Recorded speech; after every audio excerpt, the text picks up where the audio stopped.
Bom dia a todos. É com imensa alegria que damos início ao encontro de psicanálise de hoje, que recebe a colega psicanalista Maria Laura Girardi. O tema que Maria Laura nos propõe hoje é possível sustentar a escuta analítica em cenários de atrocidades, parte da sua experiência e um programa de serviço humanitário internacional, que penso que vai compartilhar conosco hoje, Maria Laura. Maria Laura é paulista, iniciou sua carreira profissional como professora da língua inglesa, mais tarde, como evolução natural de sua análise pessoal, laureou-se em psicologia pela PUC do Rio Grande do Sul. Do entrecruzamento de suas áreas de conhecimento, surgiu sua formação em psicanálise, realizada entre o Brasil e a Europa, privilegiando a leitura lacaniana da obra de Freud. Nos anos de 2004 e 2005, recebeu do CEP de Porto Alegre o Prêmio Tucci com os artigos O Espelho de Perseu e O Tempo do Belo Objeto. Atualmente, além do seu trabalho teórico clínico no Brasil e no exterior, participa como consultora de psicanálise em extensão junto a instituições humanitárias internacionais. Maria Laura, é um imenso prazer te receber na SIG. Seja muito bem-vinda. Muito obrigada. É uma honra e é uma alegria muito grande. É a minha primeira vinda nessa nova casa, que eu estava dizendo para a Júlia, para a Martina, que eu conheci muito bem quando era Aliança Francesa, porque muito estudei aqui. E agora é uma alegria poder estar aqui com vocês nessa manhã.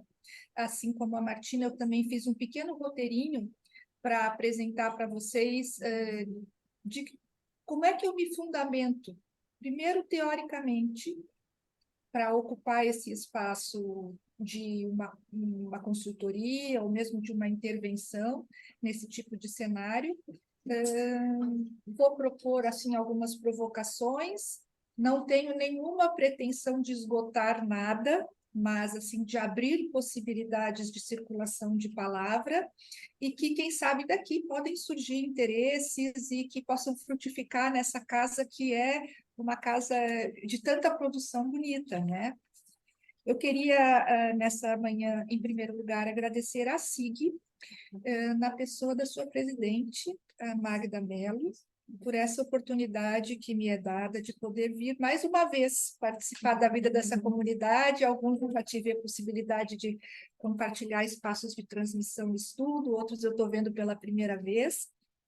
E eu agradeço de maneira muito, muito, muito, muito particular a nossa colega Júlia Gaia. Ela demonstra uma confiança e um reconhecimento pelo meu trabalho que, ao longo dos últimos anos, se traduziram assim numa insistência do desejo dela para que eu pudesse participar desta casa. Eu reconheço e te agradeço muito, Júlia. Agradeço muito também a gentileza, a delicadeza da Martina, nesse período que a gente foi preparando, período de troca, meio corridinho para as duas, mas que se estabeleceu uma fluência super possível. Entre intervalos e áudios do WhatsApp.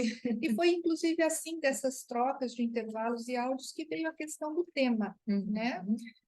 O que pode ser mais interessante, o que pode ser emergente. Então, eu vou dizer que já aqui já é de uma produção conjunta, o tema também é de autoria da Martina. Tá? E eu não sei quanto a vocês, mas eu pelo menos tenho percebido um apelo muito grande à psicanálise enquanto ciência, de uma contribuição efetiva naquilo que pode colaborar no reestabelecimento de critérios seguros para um possível advento de uma ética da atualidade. E eu acredito também que, além dessa emergência atual e dessa demanda social que a gente percebe com muita clareza, esse aqui é um tema muito caro a esta casa, a SIG, né? Porque aqui já se cultiva há muitos anos e de forma amplamente reconhecida a pesquisa, a prática e a produção de saber numa escuta analítica em extensão, né? E entre tantas iniciativas muito reconhecidas, inclusive na cidade de Porto Alegre, no estado do Rio Grande do Sul, dessa casa, eu vou só citar a escuta de refugiados. Agora estava ouvindo aqui a minha mestra Eurema falando de um espaço de escuta que vai se criando para pessoas do movimento sem terra. A clínica do testemunho, que é algo absolutamente consagrado na cidade, no estado. Então, eu acho que essas intervenções que vocês propõem em âmbito social, elas preservam as suas melhores raízes freudianas. O George Broyd, ele nos ensina, e ele faz a seguinte citação: os nossos antecessores, a começar pelo próprio Freud, não tiveram medo de inventar os mais diferentes dispositivos que possibilitassem a operação psicanalítica nos mais diversos campos sociais, incluindo o que hoje denominamos de psicanálise nas situações sociais críticas. O nosso conceito de escuta analítica, ele pode, por algumas vezes, ter tido seu sentido um pouco restringido, ter ficado um pouquinho restrito ao que acontece na prática clínica da nossa atenção flutuante frente às associações livres do analisando em uma sessão. Essa restrição e, eventualmente, até uma certa distorção do conceito de escuta analítica não passou incólume ao olhar do Lacan, quando ele propôs o seu célebre retorno a Freud. Do alto da sua perspicácia, Lacan já preconizava que o que sustentará a psicanálise como uma ciência atemporal, sempre pujante em dialogar com as mais diferentes situações históricas, não será o seu conjunto teórico de dispositivos que podem, até mesmo por equívocos de compreensão e uso, serem responsáveis pelo enfraquecimento e descrédito desse saber essencial. Uma banalização da psicanálise. Lacan adverte que, muito mais do que um arcabouço teórico e técnico, a psicanálise é uma ética. Assim sendo, né, a provocação que a Martina e eu escolhemos como tema para a reflexão dessa manhã, desliza para: é possível sustentar a ética da psicanálise em cenários de atrocidades?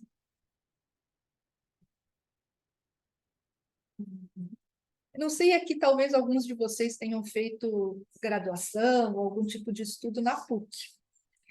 E talvez alguns de vocês tenham tido alguma aula de filosofia com um professor que era um mito na PUC, o professor Sinel. Ele era todo pomposo, assim. Agora ele deve estar aposentado, porque já era uma pessoa de bem mais idade. Então, ele sempre, invariavelmente, começava todas as aulas dele, assim, mas de um jeito muito pomposo, assim. O que é a ética? E aqui, evidentemente, que ele não estava falando da ética enquanto deontologia, né? Deontologia profissional. Ele estava falando sobre a ciência da ética. E ele sempre dizia: a ética é o estudo da moral através dos tempos. Então, é o estudo dos costumes, das convenções sociais e dos pactos que possibilitaram a sobrevivência ou não de laços sociais através dos tempos.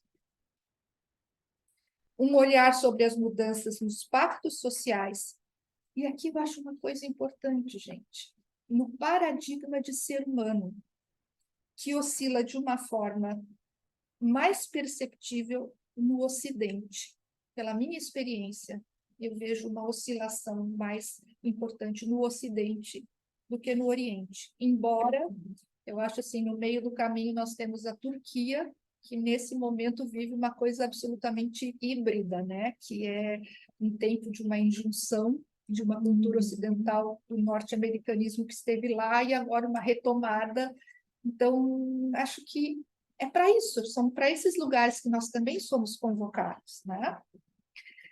A Maria Rita Kel, minha conterrânea e muito querida, ela escreveu uma obra que eu acredito que vocês devem ter aqui na biblioteca de vocês, que é muito pujante, também muito boa, que é sobre ética e psicanálise. Eu realmente só posso recomendar a vocês uma leitura desse material muito contemporâneo, né? Ela nos propõe uma reflexão sobre as mudanças nos pactos sociais, sabe, que me parece muito precisa e que eu vou me permitir aqui, com a licença de vocês, de ler para vocês um pedacinho que eu resolvi trazer.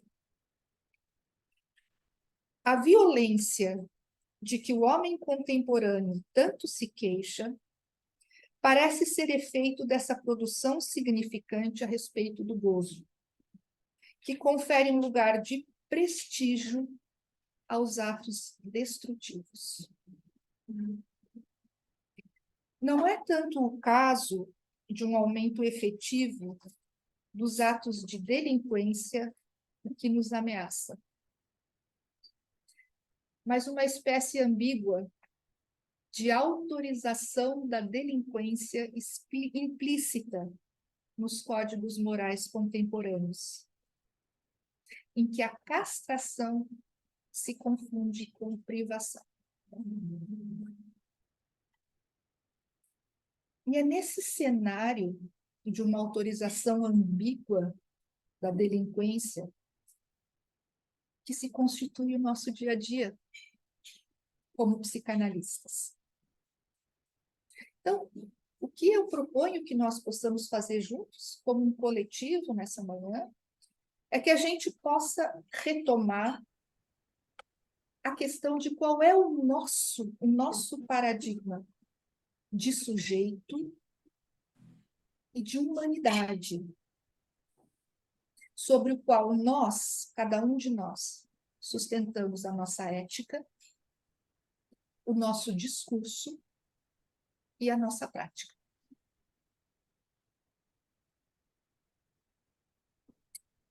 Nos dias de hoje, tem retornado com uma força muito importante a noção do indivíduo, do não dividido, que remonta as suas raízes à Grécia, aos gregos, e eu diria, nesse aspecto que eu vou citar, particularmente a Aristóteles. Também vamos encontrar isso bastante nos estoicos.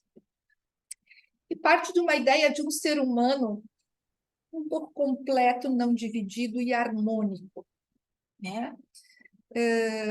E que ele só conhece essa harmonia, essa inteireza ameaçada pelo destino. Então, nós temos as diversas tragédias gregas falando, né? Tem o herói, que é aquele um homem pronto que o destino coloca à prova, né?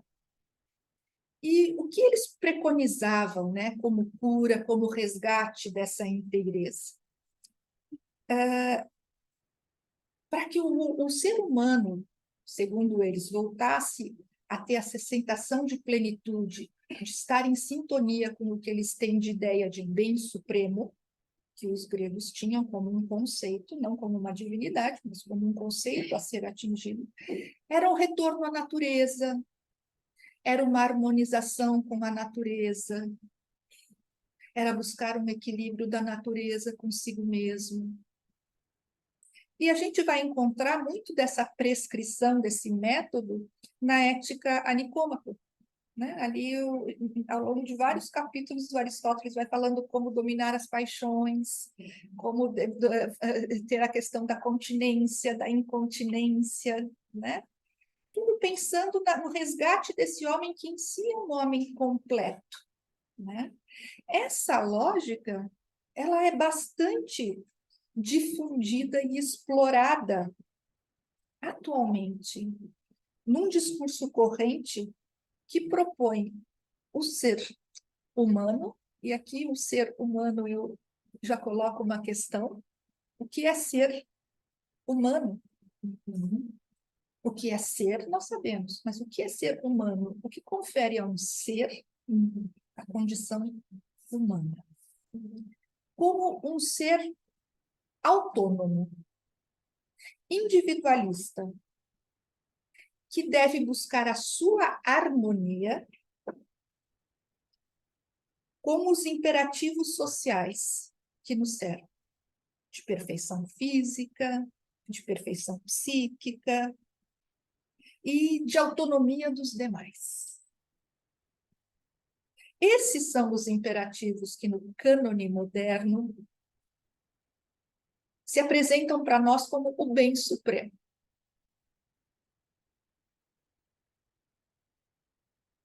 Recentemente, eu ouvi a Marilena Chaui falando do paradigma humano que ela vê dilagar atualmente.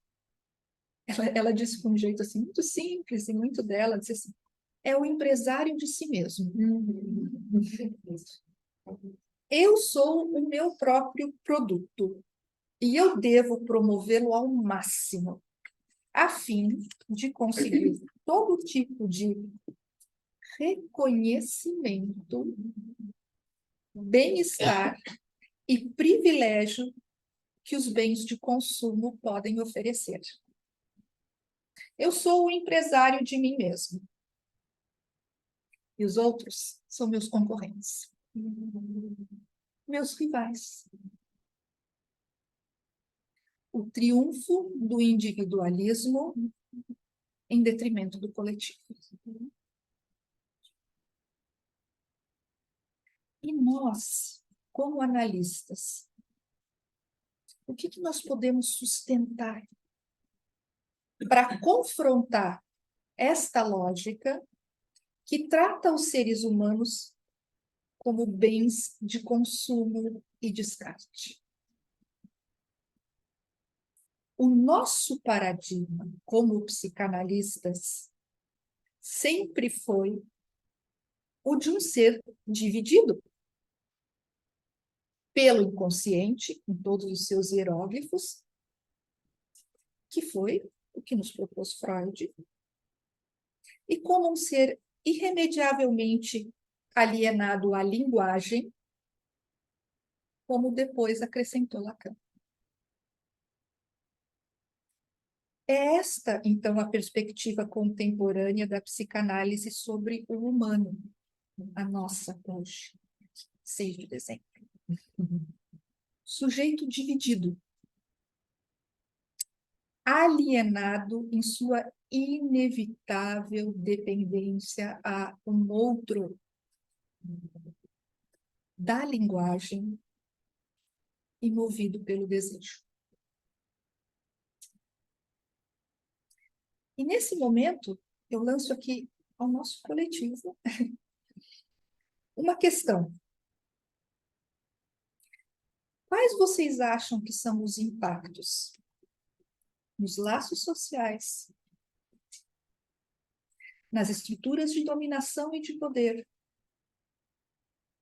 nas práticas de linguagem desta crise atual?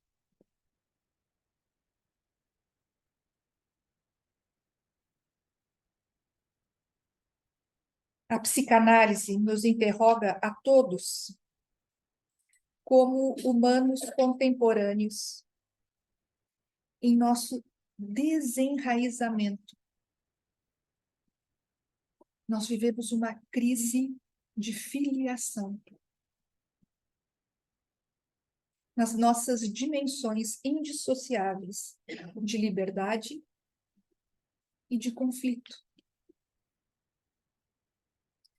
O nosso corpo teórico situa a questão ética num patamar mais condizente com as condições da modernidade, porque ele leva em conta as modalidades de alienação e liberdade, ou falta dela, características desse período.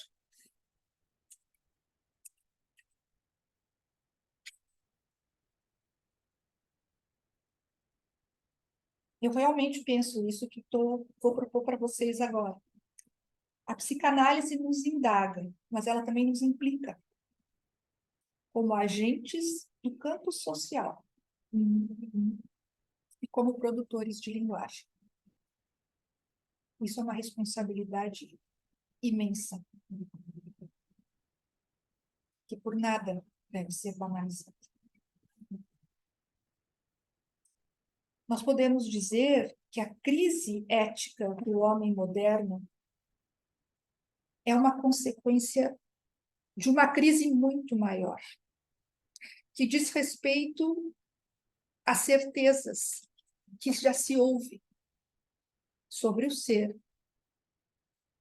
sobre o bem, e sobre a verdade, e sobre o estatuto da alteridade. De forma geral, a gente se pega desde o século XVI e vai vindo até os dias atuais, a gente vai vendo uma transformação que eu estou chamando essa manhã de desenraizamento. Porque haviam situações que davam do nascimento ao ser humano um pertencimento, uma filiação e estruturas sociais que diziam, bom, este é tal coisa, aquele é tal coisa. E, de alguma maneira, isso também garantia àquele que estava identificado um lugar, uma identidade. Então, quando eu falo de desenraizamento, eu vejo muito essa perda de algo que cria isso, e que cria, inclusive, uma transgeracionalidade. Uma coisa que eu vejo se perder muito, e lastimo muito, né? São as transmissões transgeracionais das culturas familiares. Né? Para falar pouco aqui, eu imagino que, como eu, quase todos vocês aqui sejam descendentes de estrangeiros, de imigrantes. Quantos de vocês falam o idioma? Quantos de vocês conhecem a cultura, a literatura, a música dos seus ancestrais? Qual era o pensamento? Quais eram os paradigmas filosóficos, políticos, que nos antecederam 2, 3, 4 gerações? Hoje em dia, é um pouco como se cada um fosse pai de si mesmo. E único autor da própria identidade. Eu me construí sozinho, eu não devo nada a ninguém.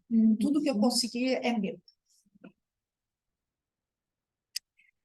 O filósofo alemão que eu gosto muito, e que vocês também devem conhecer, estudar bastante nessa casa, o Emmanuel Levinas, ele tem uns escritos sobre a alteridade, são belíssimos. E não é que ele seja muito amigo da psicanálise, mas isso que ele diz conversa conosco, né?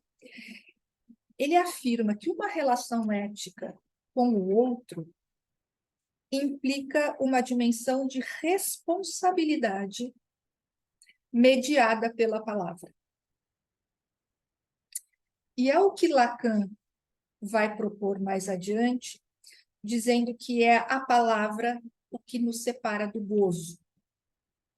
E gozo aqui, para aqueles que já estão familiarizados com Lacan, ok, mas para aqueles que estão tendo o seu primeiro contato, eu me refiro a uma expressão que ele vai retomar de Freud, no Mais Além do Princípio do Prazer, que é o Wiederholungszwang, que é a compulsão na repetição. É o que não cessa de não se simbolizar, de não se inscrever. E que é uma vertente aberta para a violência. Então, a palavra, enquanto algo que se interpõe entre o sujeito e a descarga violenta. O Levinas sustenta a ideia de um sujeito responsável por convocar o outro como seu interlocutor.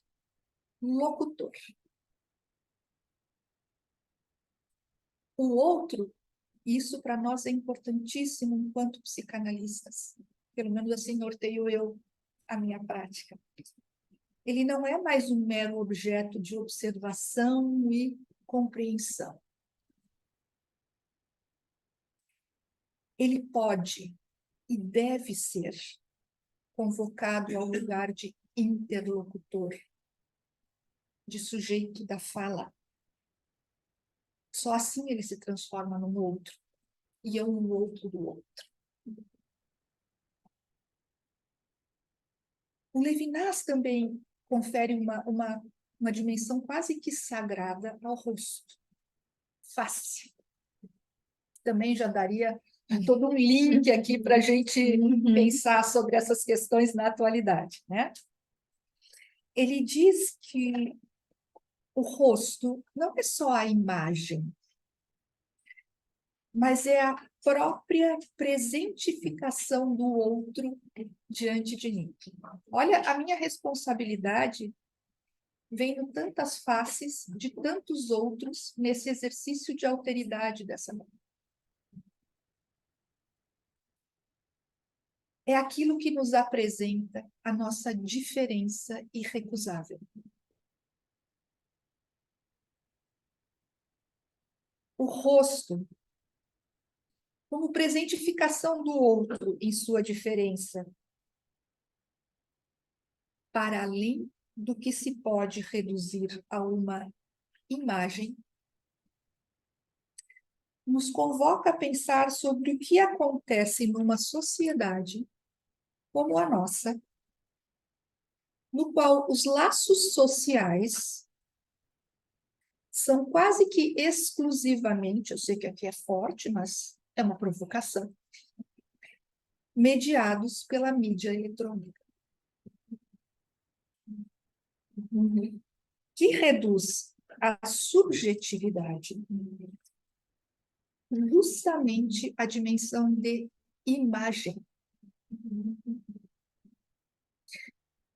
E o que acontece? Como é que se dá essa relação com o semelhante num campo dominado por formações imaginárias?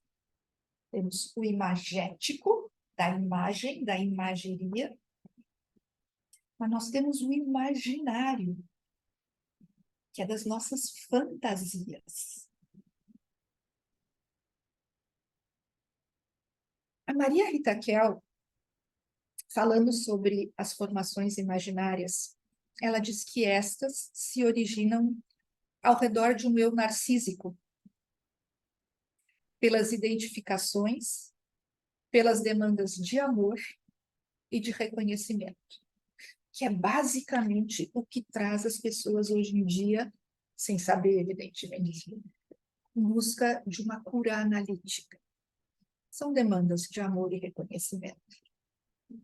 Cheguei no lugar onde eu vou encontrar o reconhecimento, nesse mundo de um desenraizamento, de uma desfiliação. Existir por meio da imagem torna insuportável qualquer forma de exclusão. Se eu não sou visto, eu não sou. Esse é o cogito moderno. Cogito cartesiano era penso, logo existo. E esse penso, ele fala da capacidade da gente se pensar. Se pensar como sujeito pensante. Depois veio a provocação e a inversão do Lacan, o cogito lacaniano. Sou ali onde não penso, porque sou sujeito do inconsciente. Assujeitado pelo meu inconsciente, assujeitado pela linguagem. Então, o que eu sou, eu não sei pelo meu pensar, mas eu encontro no meu ato falho, no meu sonho, no meu lapso. E o terceiro cogito da modernidade é: se eu não sou visto, eu não sou. Eu não recebo like, se eu não recebo coraçãozinho, se não me respondeu, eu não sou. Ela disse uma frase que, para mim, olha, foi talvez uma das frases mais impactantes e verdadeiras que eu ouvi em 2023.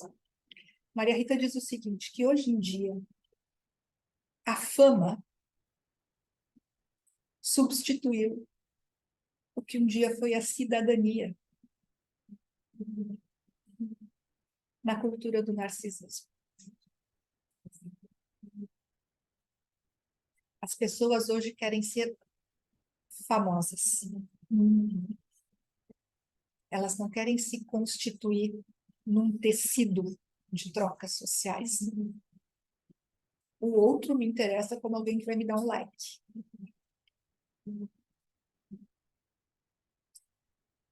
E sabem, nesses cenários, que já vou me aproximando um pouco do meu fazer como uma pessoa que trabalha nesses espaços, né? Não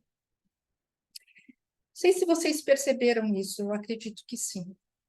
As antigas reportagens jornalísticas, eu não vou dizer quando eu era criança, porque eu vou declinar a minha idade com muita facilidade, mas vejam bem, casa dos meus pais tinham televisão de tubo preto e branco, um transformador de voltagem. Ok, passou. Eurema, você não era nem nascido. As antigas reportagens jornalísticas, elas tinham, para além do seu caráter informativo, elas tinham um caráter de denúncia. Gente, eu sou paulista. Eu vivi a ditadura em São Paulo.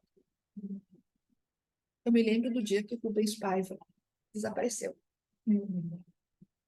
E os jornais subversivos que circulavam na minha casa, La Grande, todos faziam uma denúncia de resistência à violência, ao abuso. O que é que a gente vê hoje?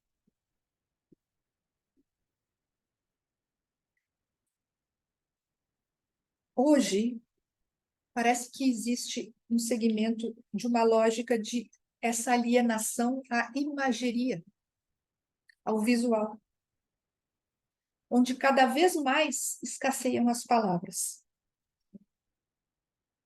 Diante de cenas de atrocidades como nós nunca havíamos visto antes de 2023, como corpos de crianças destroçados. Em 2022, tínhamos visto muitos corpos de crianças mortos afogados à beira-mar, com suas famílias que tentavam atravessar da África o sul da Europa. Isso nós já tínhamos visto. Esse ano nós vimos corpos de crianças destroçados, sendo exibidos.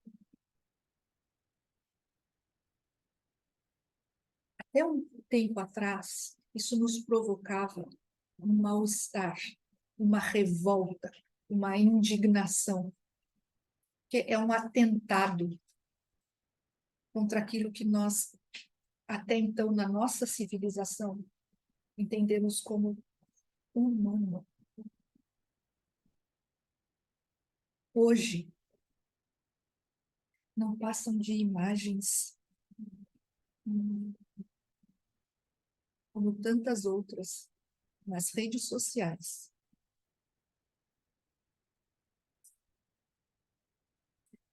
que com o escorregar da ponta do indicador se alternam com ofertas de produtos de Black Friday, de produtos feitos, inclusive, por trabalho escravo na China, na Índia, no Paquistão, no Vietnã. Se alternam com apresentações dos influenciadores digitais, que através dos seus seguidores, hoje se arrogam o lugar de oráculos modernos. São eles os produtores de verdade. Os influencers.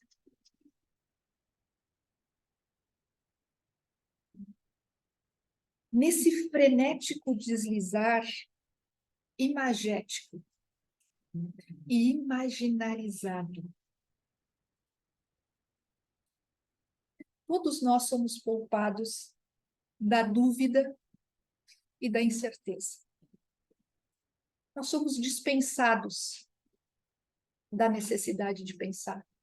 Ah, sim, eu já vi. Alguém vem dizer, Martina, viu o que se passou hoje de manhã? Sim, sim, eu já vi. Uhum. Sim, sim, eu já vi. Não tem palavra, nem conversa. Não tem necessidade de pensar. Isso já foi visto. Next.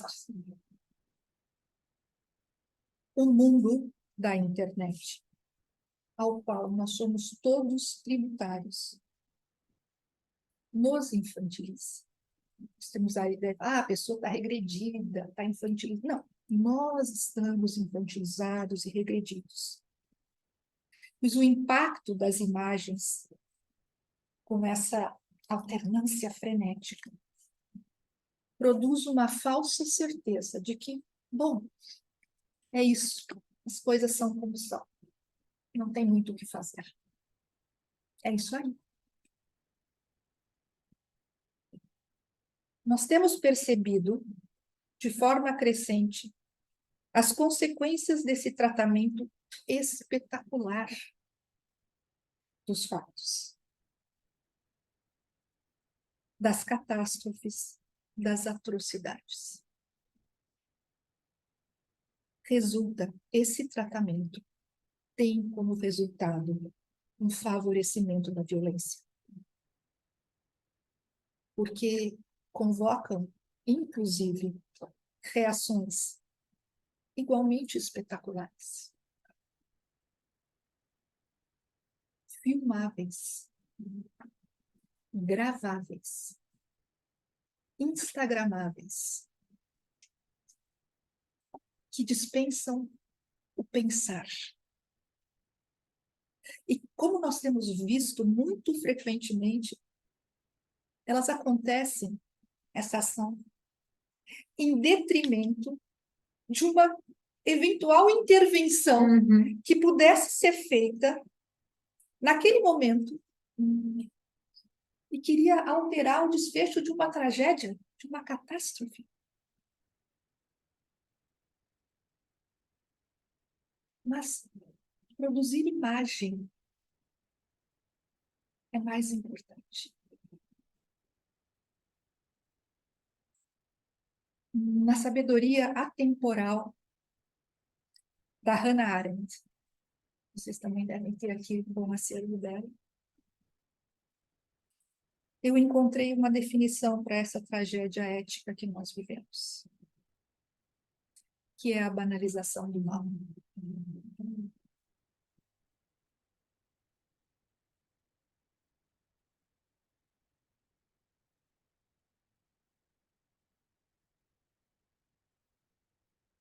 Nós vivemos um momento histórico onde o imperativo não é mais o de Kant, imperativo categórico que estabelecia limites muito férreos. É o imperativo do gozo.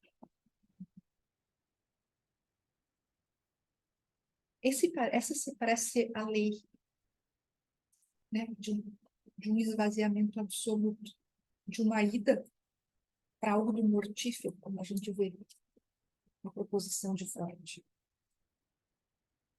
A corrida pelos bens de consumo tem substituído as discussões, como essa que estamos fazendo aqui essa manhã, sobre o que é um bem inegociável. Pessoal,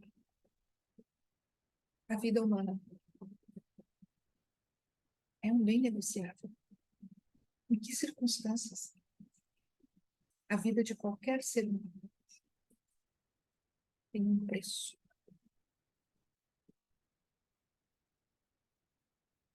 E onde a gente vai situar a ética do psicanalista e o nosso posicionamento.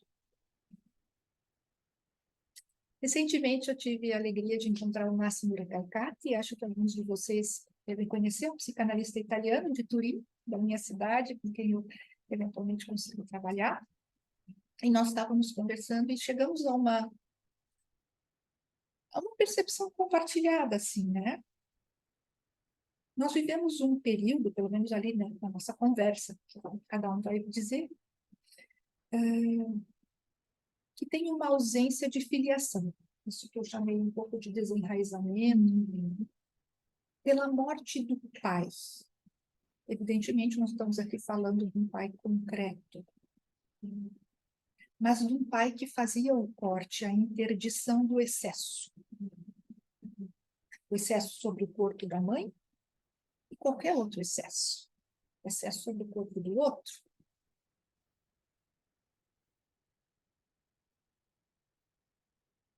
Da morte desse pai, os pactos que se davam depois horizontalmente, se a gente for pegar, né, a Pacto do Tabu, o pai da obra primitiva, o parricídio, dali surgiu um pacto horizontal da fratria, dos irmãos, onde cada um deles, simbolicamente, se interditava de ter todas as mulheres, ou a mulher do outro. Mas, enfim, o que nos importa aqui é que dali surgiu uma interdição simbólica a partir de um pacto de horizontalidade. Uhum.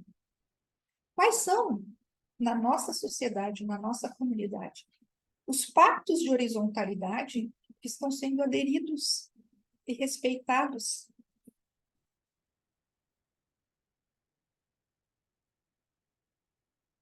Não há isso.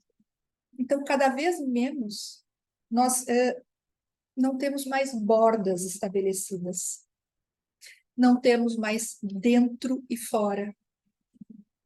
De repente, um dilagar de crianças com espectro autista, com TDAH, com síndrome disso, síndrome daquilo. Porque não há mais um dentro e um fora. Inevitável para o estabelecimento, inclusive, de um recalcamento primário, que nem precisamos ir adiante nessa casa. A morte absoluta do público e do privado, né? O que é do âmbito privado, gente? Tudo é publicizado nessa era do empresário de si mesmo. Uhum. Eu entendo, e essa é a mensagem que eu acho que gostaria de poder compartilhar com vocês e deixar para essa casa, nessa reunião.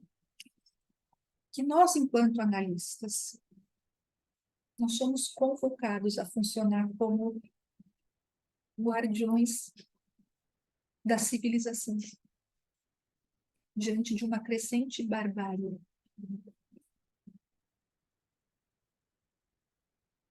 Aquele que vai ser o guardião da dúvida, da questão, da falta, da impotência, da incompletude, da finitude, da passagem do tempo, da morte,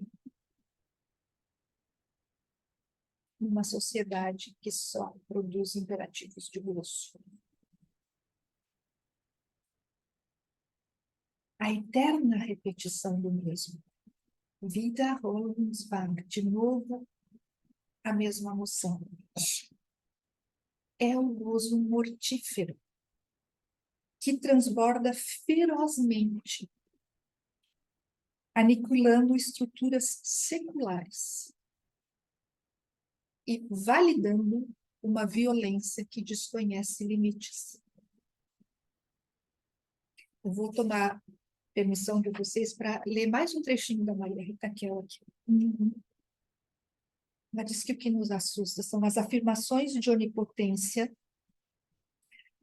daqueles que se dão o direito de extrair do corpo alheio uma parcela do gozo que acreditam lhe ser devida. Ou seja, não se trata de uma falta de gozo na sociedade atual, pois esta falta de gozo é constitutiva da condição humana. Que paradigma. nos tornamos humanos quando temos a ilusão do gozo absoluto possível interditada. Não. Mas o que acontece é uma suposição da falta de um objeto imaginário do qual o sujeito moderno se acredita privado pelo grande outro. Ontem eu escutei essa frase no divã. Me tiraram muitas coisas. E que cabe a ele recuperar a qualquer custo. Mesmo que seja à custa de danos ao corpo do outro. Esse corpo que supostamente goza daquilo que o sujeito também se vê impelido a, mas impossibilitado de gozar.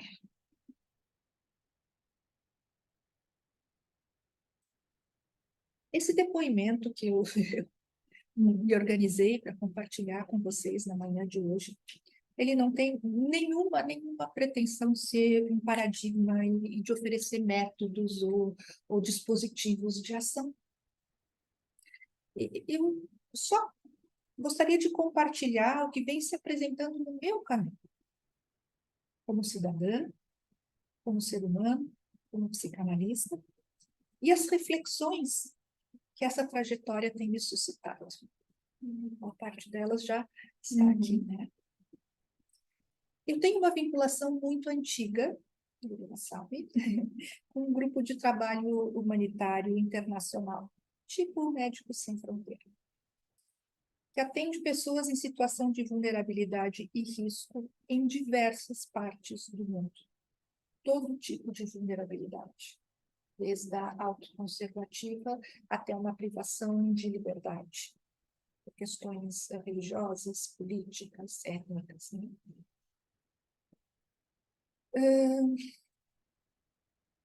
O que eu pude perceber a partir de algumas intervenções, mas, na verdade, algumas aqui eu acho que eu pus receosa, porque praticamente todas, né, com essas pessoas,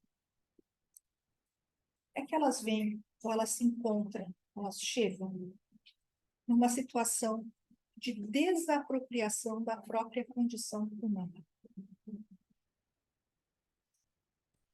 As instituições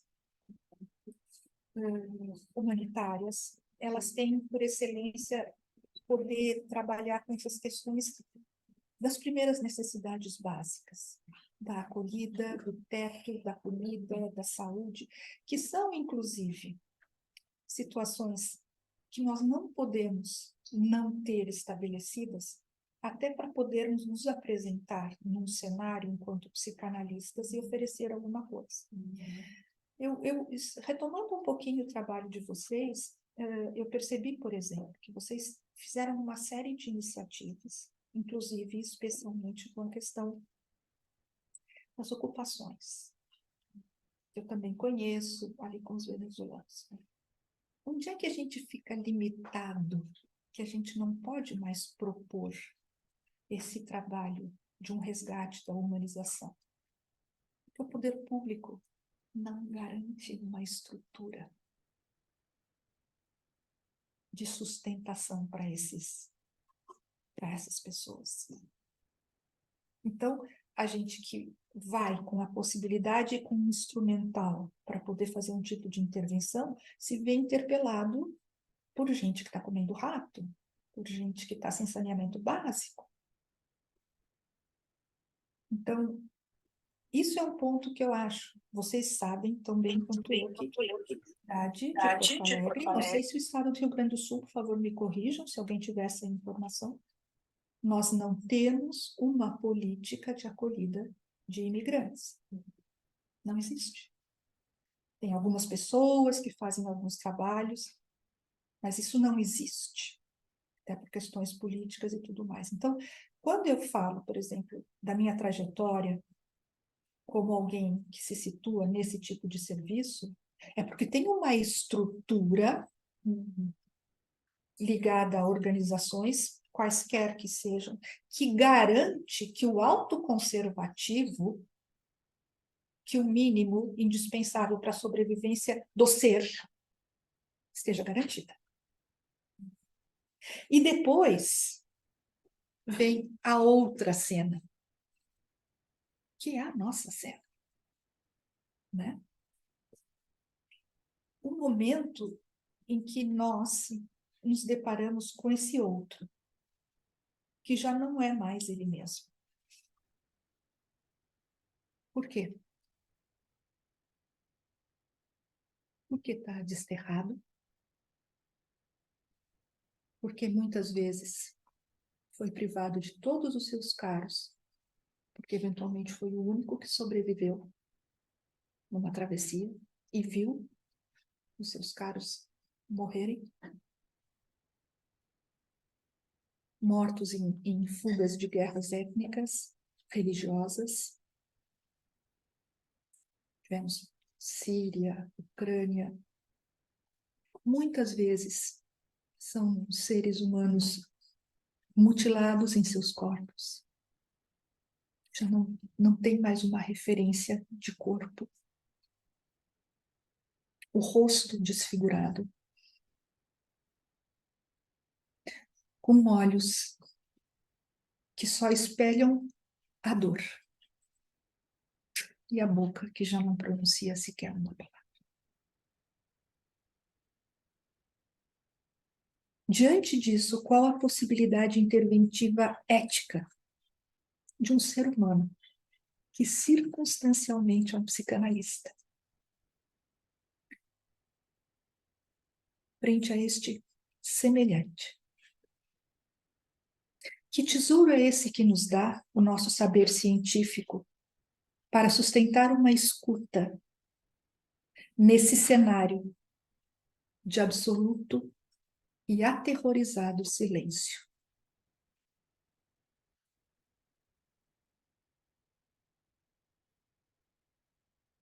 O que eu entendi ao longo desses anos é que toca a nós sustentar um setting ético que nós vamos portar em qualquer espaço ou condição territorial que nós nos encontremos. Sustentar o direito à condição humana daquele que diante dos meus olhos não se reconhece mais como um humano e que dos humanos desconfia. Sustentar eticamente que acreditamos que a vida humana não é uma mercadoria, não é um número, que os humanos não podem ser feitos de objetos que se oferecem como promessas de um saber sobre um gozo infinito e que resultam em objetos de uso e descarte.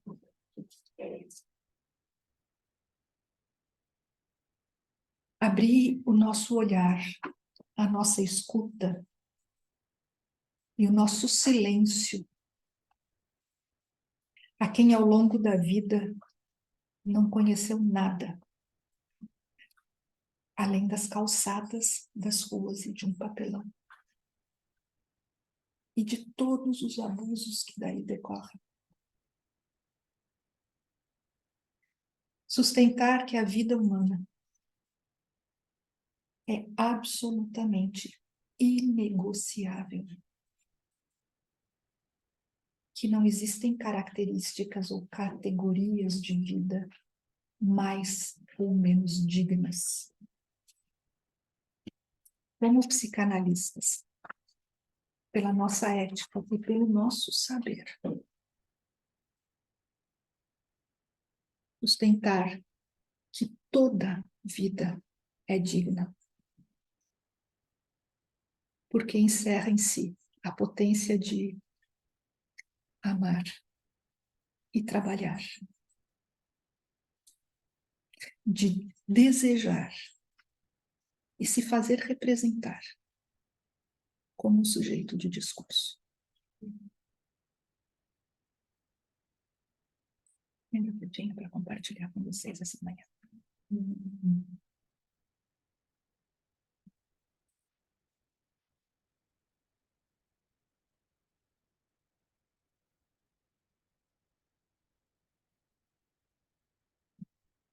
Maria Laura, tenho muito a te agradecer a tua primeira, enfim, as tuas provocações e implicações enquanto psicanalista frente a estes cenários que pudesse um pouco compartilhar conosco. Está aberta a palavra para que a gente possa conversar, trocar, tanto aqui quanto também online na nossa sala do Zoom. Peço que quem queira fazer uma colocação possa levantar a mão pelo chat ou fazer a sua pergunta, que passamos também a palavra para os nossos alto-falantes e assim então podemos compartilhar. Temos uma primeira colocação da Luciana Lara no Zoom, que nos diz: que fazer quando aparentemente não temos consenso sobre o que chamamos de humano? É uma noção que parece cada vez mais frágil e passível de ser desconstruída e não reconhecida. Judith Butler nos chama atenção para isso em seu ensaio Vidas Precárias, apontando que nem todo rosto é um rosto. Não somos assujeitados só ao inconsciente ou à linguagem, mas também aos discursos que definem o que é humano ou não. Posso falar? Pode, claro. Olá, Luciana. Muito obrigada pela sua escuta assim tão precisa e também da sua provocação. Eu vou tomar a palavra primeiramente, mas eu acho que isso não é um endereçamento exclusivo a mim. Eu acho que se os colegas aqui também quiserem se posicionar, eu acho para não ficar uma coisa assim ex-cátedra, que acho que essa é a experiência de um coletivo, né? Sim, Luciana, eu acho que quando a gente fala que a gente é assujeitado à linguagem, isso implica os discursos, né? Os discursos dominantes.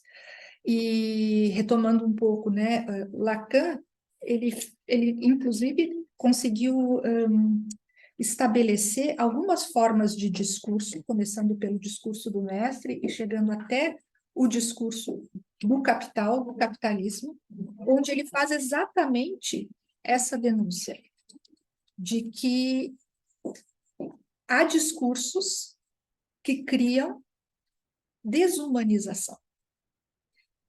Por quê? Porque se aquele que emite o discurso não está atravessado pelo que nós falamos, né, de uma castração, e pelo contrário, se arroga pelo seu discurso que não está sujeito a uma questão, definir o que é um humano ou não. Por isso, uma das coisas que eu procurei ressaltar é o nosso trabalho, e veja como, Luciana, como tem uma convocação, uma urgência para que nós, enquanto profissionais da psicanálise, nos posicionemos como aquele que sustenta uma questão diante do que diz, não, isto não é um humano porque é um tetraplégico. Ele não pode trabalhar. Então, esse aí é para uma eutanásia. Não tem dignidade aqui.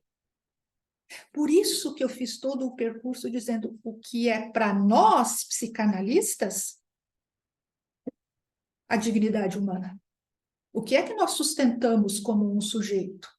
Porque o que a sociedade produz como discurso, nós conhecemos, é o discurso do consumo, da produção e do consumo. Se você é um consumidor do que eu produzo, ótimo. Se você não é um consumidor do que eu produzo, descarte. Então, acho que é bem isso, Luciana, onde nós, com a nossa ética, enquanto cidadãos, enquanto seres humanos, enquanto psicanalistas, nos posicionamos e sustentamos uma questão que vai confrontar esse discurso totalitarista que diz, sim, isso é um humano, isso não é. Nós estamos aqui revivendo coisas assombrosas, quem tem direito à vida e quem não tem. Então, acho que essa é uma convocação urgente para nós, que deve, inclusive, nos entusiasmar. Não sei se respondi, Luciana, e está aberto também para os colegas. Uhum. Nós temos a Júlia Gayer inscrita no nosso auditório, depois a Magda e a Eneida. E a Eurema em seguida. Júlia, por favor. Eu vou falar bem rapidinho, eu acho que ficou bem evidente o motivo da minha insistência na Maria Laura estar aqui na CIG conosco, né? E queria dizer o quão linda foi essa fala, né? O quanto que eu te admiro e que importante desacomodação que tu cria nesse auditório e na sala de Zoom hoje na CIG. Obrigada. Passo a palavra para a Magda. Acho que precisamos ligar o alto-falante. Já está? Magda, por favor. Então, Maria Laura, conseguem ouvir? Sim, super obrigada. bem.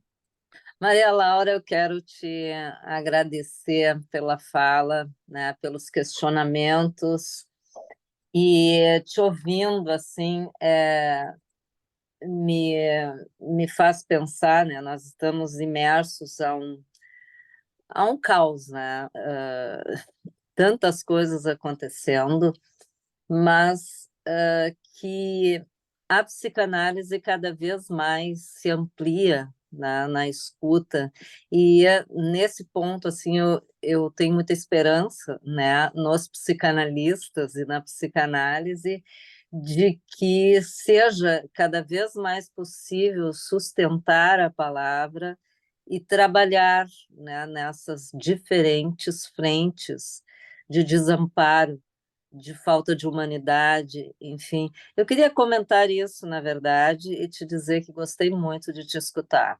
Obrigada.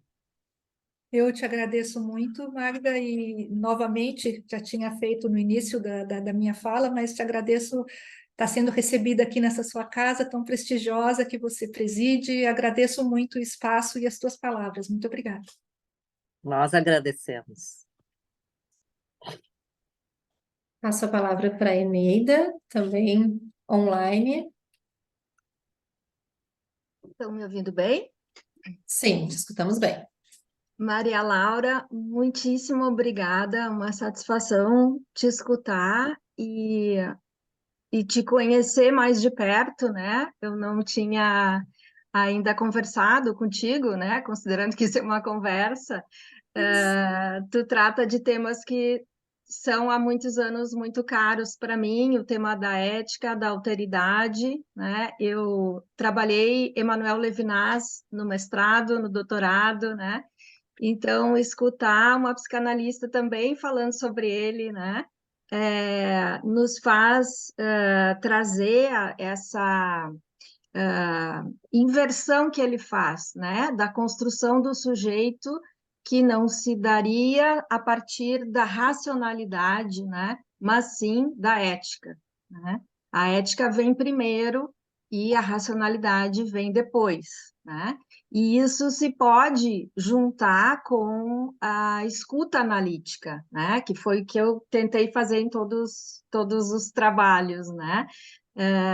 Lacan faz isso de uma maneira muito mais evidente, é mais próximo de Levinas, embora não tenham se bicado muito, tendo convivido na mesma época, na mesma cidade, né? Não era fácil se bicar com Lacan. Sim, né? Mas mesmo com Freud, essa aproximação é bem possível de fazer justamente a partir da escuta ética, né? E da construção dessa subjetividade a partir da vivência e o quanto isso é importante para a gente escutar também a contemporaneidade, né? E aí, junto com isso, pegando a provocação do título do encontro, né, que é como que a gente sustenta a escuta analítica nas atrocidades, né?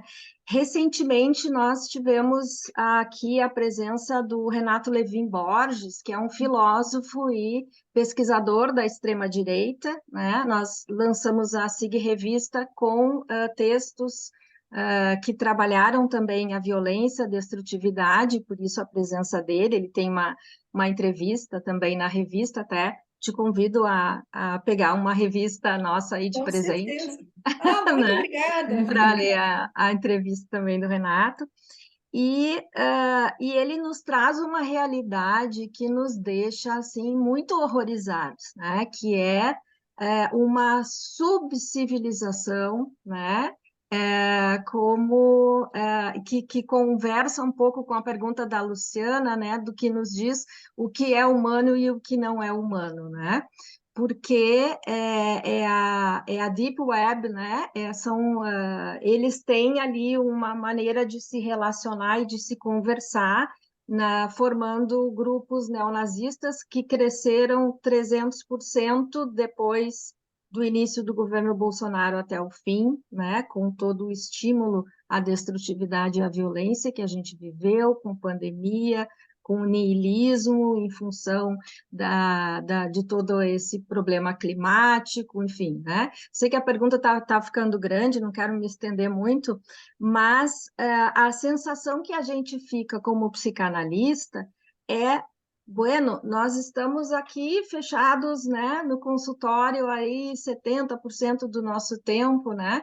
E como que a gente chega nisso, né? Como que a gente pode fazer essa nossa escuta, e não só escutar, mas também agir, né? Claro, a pergunta não é só para ti, é para problematizar isso para todos os colegas, né? Porque o Renato, ele descreveu isso, né? Que ele ajuda a polícia a identificar grupos neonazistas, porque ele conhece os símbolos, ele estuda, conhece coisas que a própria polícia não conhece, né?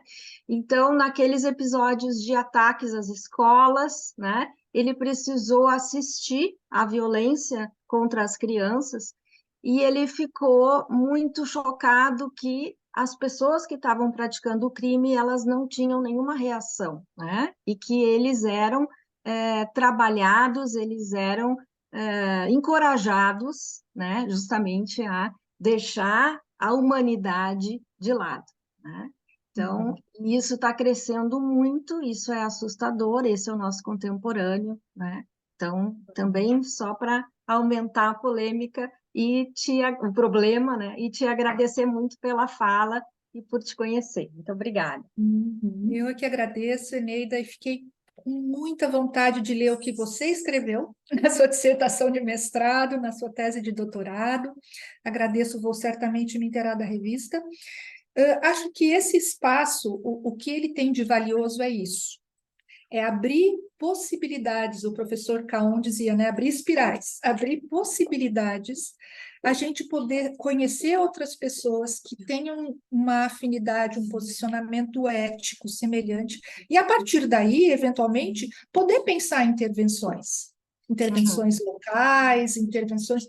Eu acho que é isso, mas é preciso ter um momento em que a gente diz, bom, e aí? Somos agentes sociais, como diz a Maria Rita Kel? Vamos, o que vamos fazer? Muito obrigada, Eneida, foi maravilhoso escutar. Imagina. Nós temos 3 pessoas inscritas, eu proponho que a gente possa escutar as 3 e aí te devolvo a palavra para que a gente possa usufruir do nosso tempo também. A Eurema, por favor, Eurema. Ai, da Eurema eu tenho medo. E gosta de Adoro, né? Adoro. Primeiro, a satisfação por essa repetição, não pela confissão, a repetição, essa de tê-la mais uma vez aqui na SIG, uma alegria, uma satisfação, tu sabe disso, e o quanto eu admiro a tua trajetória e acompanhei mais de perto em algum tempo, e agora a gente se reencontra aqui. Mas, assim, tu fizeste referência aos espaços construídos dentro da SIG desse tipo de abertura, de escuta, né, de violências, tanto no SIG Intervenções, como no coletivo, testemunha e ação. E essa é a nossa temática, né? A violências no plural, essa atualização constante que temos aí nas dimensões que tu descreveste também. E aí, te escutando, né? E o que faz com que nós, psicanalistas, continuemos querendo escutar? E aí tu falasse do pacto, tá? E aí eu retomo para te dizer por onde eu me movimento e me coloco em relação ao meu estranhamento, à minha surpresa, à minha vergonha e ao meu pudor, porque é isso que tem nos faltado, né, como humanos. A vergonha e o pudor. Aonde que eu me sustento para continuar, né, com a minha escuta disponível a esses espaços de atrocidades? No que eu entendo, né, que é, tu falasse em pacto, eu vou falar em contrato, que é a reciprocidade da palavra. Esse é o nosso contrato como psicanalistas. A reciprocidade da palavra entre semelhantes e diferentes ao mesmo tempo. Então, é difícil isso? É difícil, né? Tu escuta coisas, né? E nós, nessas atividades, quando tu falaste, te referiste que eu estava comentando antes, o meu último seminário clínico, né? O seminário clínico desse semestre, o que vai ser discutido é exatamente a apresentação de uma escuta clínica de colegas que levam a sua escuta ao espaço do movimento sem terra. Então, assim, ó, o que é trazer isso aqui? É para fazer essa desacomodação, esse estranhamento. Eu acho que isso é a possibilidade que um pouco temos. E eu acho que a outra questão, não sei se tu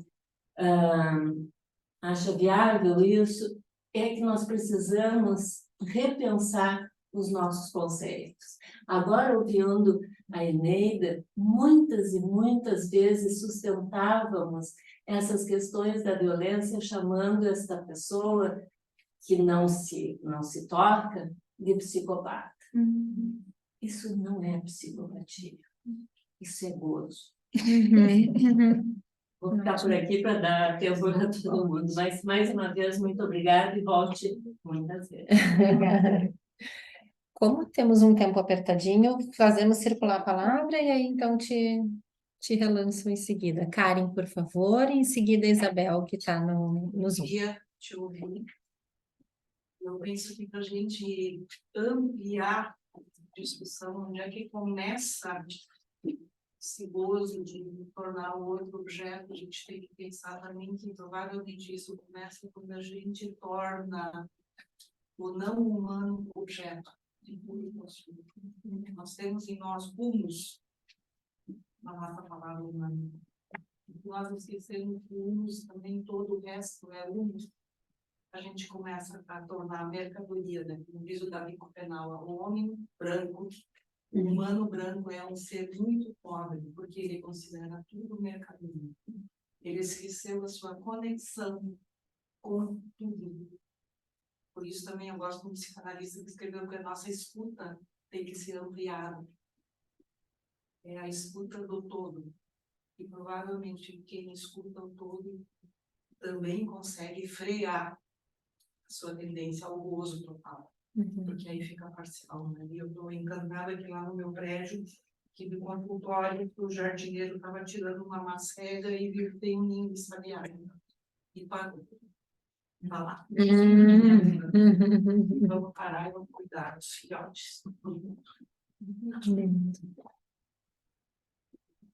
Passo a palavra a Isabel, que está na nossa sala de Zoom. Por favor, Isabel. Oi, gente, bom dia. Em primeiro lugar, agradecer a SIG, né? e a Maria Laura, porque eu acho que a proposta desse evento e a escolha, né, para quem vai falar, que faz parte do meu percurso de formação, a Maria Laura esteve no início do meu percurso, que eu penso que a transmissão hoje, mais do que nunca, ela precisa ser a partir do lugar de enunciação, e eu acho que o que tu traz hoje, né, é algo da ordem de uma enunciação. E o quanto isso, entre nós analistas, tem sido necessário, né? Uma outra coisa que eu pensei, quando você traz, pensando bem na operação clínica e para além dela, o excesso da imagem, né? O imaginário, o imagético, a imageria, né? Associado a isso que não cessa de não se inscrever, né? E a escassez da palavra. A imagem pela palavra. E eu fiquei pensando, me tomando, porque foi a maneira como tu trouxe me fez fazer porque o que não cessa de não se inscrever, a gente fica no simbólico, no simbólico, no simbólico, no simbólico. E a gente sabe que opera uns três, mas a maneira como tu trouxe, né, quer dizer, o excesso da imagem, e eu fiquei pensando até na cena do celular, que a gente faz assim, parece que a gente está chamando mais uma imagem, como se chamasse o garçom, né? E, enfim, isso e uma outra coisa. Quando tu nos convocou e endereçou como um coletivo, né, e nos endereçou, bom, e aí? E que tu trouxesse, né, para aquele que não sabe, não conhece nada além de uma calçada, de um papelão, né? E para a gente não, como é que se diz assim, tornar a coisa da escuta esvaziada da sua importância, porque a gente vai escuta, escuta, escuta. Quando tu traz assim, do olhar a dor, da boca o silêncio, a escuta dá uma outra dimensão. Entende? Me botou para além do divã que tem aqui na minha sala, sabe? E me jogou para isso que tu traz, que eu acho que tem a ver com a ação, que eu acho que foi a Anitta que falou o que fazer, né? Que é para fora daqui, a vida humana é inegociável. E a gente precisa se ver com isso e parar de lidar com as coisas como fenomenológicas, como um momento histórico. Não é um momento histórico. O momento histórico, o nazismo está aí. Ele não estava lá, entende? Então, assim, parar de olhar o racismo como um fenômeno e nos implicarmos nisso. Nos implicarmos. Eu acho que o movimento da psicanálise, eu acho que a gente precisa se implicar. O que o racismo, o nazismo, o que é desde das minhas origens, para que eu possa escutar de um outro lugar, né? Então, mais uma vez, eu agradeço, né, a oportunidade de estar aqui, agradeço a Maria Laura, muito obrigada. Muito obrigada, Isabel. Te devolvo a palavra, Maria Laura, infelizmente nos encaminhando para Eu o acho até que eu final. fui bem sortuda, porque eu acho que nenhuma das contribuições que apareceram, eu acho que elas são contribuições realmente, e isso eu gosto, Isabel, bem essa ideia, né? A minha ideia para essa manhã, que é quando a Martina perguntou, vai querer alguma coisa de visual? Eu falei, não, Sem imagem. eu quero uma coisa bem pé descalço, para, com simplicidade, compartilhar o que vem sendo a minha trajetória e como é que o meu arcabouço teórico e técnico me ajuda a me posicionar na atualidade e nos cenários sociais como um agente de transformação, mas, sobretudo, né, de alguém que acredita que a humanidade é inegociável. Que se há um discurso que estabelece categorias de humano, isso é humano, isso não é humano, é aqui, é nessa injunção que a gente tem que se estabelecer. E sustentar a questão. Como assim? Por quê? Mas por quê? Isso que é desacomodar. Isso que você falou também, né, que é essa questão do dedo rolando, eu não sei quanto a vocês, mas assim, escutando às vezes adolescentes ou jovens adultos que fizeram alguma tentativa malograda, felizmente, de suicídio, né? Quando a gente vai evoluindo a escuta, eles dizem assim, olha, eu fiz isso porque eu queria sentir alguma coisa forte. Eu queria ter uma experiência forte. Então, eu vejo um pouco esse gesto do polegar que diz assim, o próximo, para ver se o próximo ainda vai ser mais forte, a gente vai ficar mais aterrorizado e a gente vai gozar. A gente vai ter um espaço de transbordamento de gozo. E aqui, veja, não são os outros, a sociedade, não nós. Somos nós. Olha, eu só posso agradecer esse espaço que me foi aberto, é uma honra, uma grande responsabilidade, desde que a Martina e a Júlia fizeram contato comigo, eu procurei me preparar da forma que me pareceu mais digna, mais respeitosa, para poder compartilhar com vocês alguma coisa que eventualmente possa ser interessante e levar vocês a construírem os seus próprios pensamentos. Muito obrigada. Nossa, quem é?